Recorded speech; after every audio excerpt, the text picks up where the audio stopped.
Os últimos 6 dias de Jesus. De Jamiro dos Santos Filho. Terceiro dia, terça-feira. Capítulo 3.2 Novas lições. Reconfortado pelas palavras de meu protetor, segui pelo corredor até o pátio dos gentios. Cheguei junto com José de Arimateia, que se dirigia aos apóstolos. Ele parou ao lado de Pedro e disse apreensivo: Pedro, meu companheiro, preciso falar com Jesus. Infelizmente, tenho notícias um tanto desagradáveis a dar a ele. Diga-lhe para agir com cautela e prudência, principalmente aqui dentro do templo. Logo mais à noite estarei em Betânia na casa de Lázaro, onde poderei expor com mais calma o perigoso projeto de Caifás. José, eu pressinto algo de trágico em Jerusalém contra nosso mestre. O meu coração está oprimido e receoso por ele. Que poderemos fazer? Tenho um plano, mas isso dependerá de nosso mestre. Explicarei tudo a ele e ajudarei no que estiver ao meu alcance. Por enquanto é isso. Até mais tarde, amigo. Direi a ele. Até mais tarde. José de Arimateia afastou-se e saiu apressadamente. Não falou com Jesus, pois temia represálias por parte de Caifás. Somente mais tarde, depois da crucificação, ele assumiria publicamente a crença no Cristo Jesus como verdadeiro Messias. Então, Pedro se aproximou de Jesus e lhe falou ao ouvido o que lhe dissera José de Arimateia. Assustado, dizia ao mestre que o melhor seria afastarem-se dali o mais rápido possível, evitando assim a perseguição por parte do Sinédrio. Jesus ouviu atento e serenamente falou: Pedro, meu bom amigo, tenhamos confiança no Criador e nos entreguemos aos deveres com plena dedicação. O que há de vir de nossas atitudes virá com a permissão do Pai que a tudo preside com suprema sabedoria. Mas, Senhor, eu temo por nossas vidas. Algo me diz que devemos sair de Jerusalém, pois todos dizem que o Sinédrio vigia com intenções criminosas. Pedro, saiba que fugindo daquilo que o Pai nos confiou estaremos apenas adiando compromissos que nos competem cumprir. O desertor, onde estiver, carregará consigo o peso do remorso e, cedo ou tarde, terá de retornar a fim de se ver livre de seus débitos. Senhor, tu não tens receio? Aquele que carrega receios é alguém que ainda não encontrou a confiança no Pai. Pedro te acalma e confia. Tudo está entregue nas mãos de Deus, por isso, o que ocorrer nós saibamos aceitar sem revoltas, amando infinitamente, até mesmo aquele que nos causar supostos prejuízos. Jesus, sorrindo suavemente, olhou Pedro e colocou a destra em seu ombro em uma carícia passando conforto e segurança. Pedro sorriu também e se entregou àquele afago, querendo encontrar as forças que lhe faltavam naquela hora tão indecisa. Olhando o mestre, viu aqueles olhos azuis brilhando como nunca a lhe dizer que confiasse nele. Em um gesto instantâneo, abraçou Jesus e emocionado falou: Eu ficarei contigo, Senhor. Ficarei para sempre. Jesus sorriu e respondeu: Saiba, Pedro, que estaremos juntos mesmo que não percebas minha presença com os olhos da carne. Para o amor não existe distância e nem o tempo é capaz de aniquilá-lo. Prossigamos, Pedro. Há muito por fazer e nosso Pai conta conosco. Falando assim, Jesus fortalecia o fiel apóstolo para as lutas futuras que exigiriam forças hercúleas a fim de implantar o Evangelho nos corações dos homens. Depois desse pequeno diálogo, Jesus e seus apóstolos permaneceram no pátio, pois era ali mesmo que a multidão o procurava. Então, logo se formou um círculo em torno dele. O silêncio predominava, pois queriam ouvi-lo. Seus conceitos eram diferentes, trazendo sempre conforto e esperanças. Naquela época, raramente se pensava em perdão das ofensas, em amar o próximo e os inimigos, ou orar por aqueles que nos caluniam. Enfim, esses eram conceitos novos que, ainda hoje, deixam em turbilhão a mente de quem se propõe a segui-los. Como sempre, o Sinédrio colocava escribas ou sacerdotes espertos perto dele para que lhe fizessem perguntas de difícil solução com a intenção de colocá-lo contra a lei judaica ou romana. Em certo momento, um escriba perguntou: Sendo tu, Rabi, eu penso que não deverias andar com gente de má vida. Ou julgas serem iguais meretrizes e sacerdotes? Em verdade vos digo que durante a jornada, até o reino dos céus muitos fatos poderão algemar vossos passos no erro e na dor. Depende de cada um apressar, retardar ou estacionar no caminho. Porém, quem hoje vos parece atrasado, poderá amanhã ultrapassar-vos com seus esforços no bem.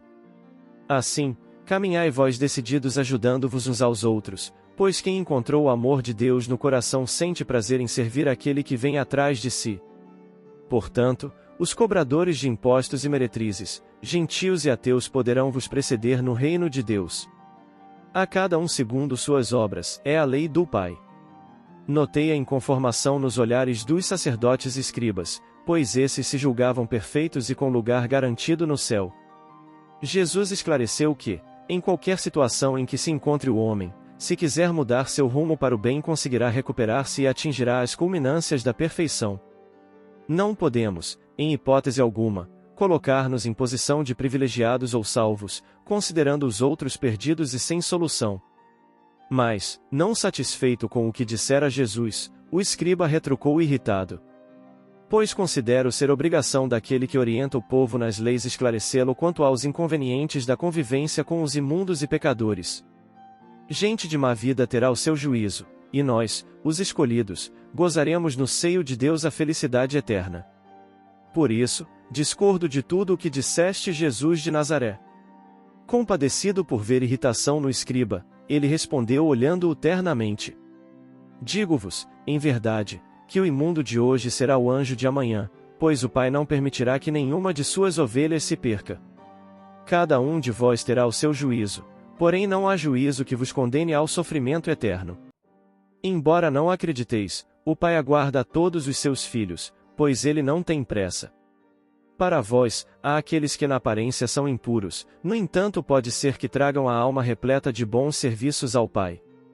E há outros que mostram o verniz da pureza, mas são sujos os seus corações e escondem a maldade nas dobras da alma. Cuidado com vossas palavras e conceitos, pois aquilo que fere os olhos nem sempre é a realidade para Deus. Irritados, os sacerdotes se afastaram. Então, Jesus falou. Os escribas e fariseus ocupam a cátedra de Moisés, observai e fazei, pois, tudo o que vos disserem, mas não imiteis as suas obras, porque dizem e não praticam. Amarram pesados fardos e os colocam nas costas dos homens, mas eles próprios não os querem mover nem com o dedo. Praticam seus atos de modo a serem vistos pelos homens. Alargam as franjas dos seus mantos. Gostam dos primeiros lugares nos banquetes e das primeiras cadeiras nas sinagogas. Gostam de receber saudações nas praças e de serem chamados rabis. As palavras de Jesus repercutiam bem em todos e muitos sorriam ao ver a sabedoria do rabi da Galileia. Entretanto, o Sinédrio enviou alguns saduceus a fim de fazer-lhe perguntas difíceis, colocando-o contra o povo ou as leis romanas. Então, um deles perguntou ironicamente: Mestre, Moisés prescreveu-nos, se alguém tem um irmão e este morre deixando mulher sem filhos, ele tomará a viúva para suscitar descendência. Ora, havia 7 irmãos. O primeiro casou e morreu sem deixar descendência. O segundo casou com a viúva e morreu sem deixar filhos, do mesmo modo o terceiro e nenhum dos 7 deixou descendência. Depois de todos eles morreu a mulher. Na ressurreição, de qual deles será ela mulher, se todos a tiveram como esposa? Jesus sorriu, levemente, pois sabia da intenção dos saduceus. Porém, respondeu-lhes explicando que no mundo espiritual não há casamentos, onde todos nos tornamos irmãos diante do Pai. Carinhosamente, ele explicou: Estais vós em erro por não conhecerdes as Escrituras nem o poder de Deus. Em verdade, quando ressuscitarem dentre os mortos no outro lado da vida, nem os homens se casam e nem as mulheres são dadas em casamento, pois serão todos irmãos. O outro saduceu exclamou: Rabi, embora minha crença nas leis de Moisés eu aprendi a não acreditar na ressurreição. Com a morte, creio tudo acabar. Observando a tristeza no olhar do saduceu levado pela crença no nada após a vida, ele completou, buscando mudar o coração dele. O Pai nos criou para a eternidade sem fim, por isso, crede a morte não existe. O túmulo é tão somente uma porta para a vida ainda mais ativa e bela. Há horizontes novos que desconheceis, mas um dia vossos olhos descortinarão outras moradas onde aqueles que vos antecederam vos aguardam repletos de vida e esperança. Então, novas oportunidades hão de surgir.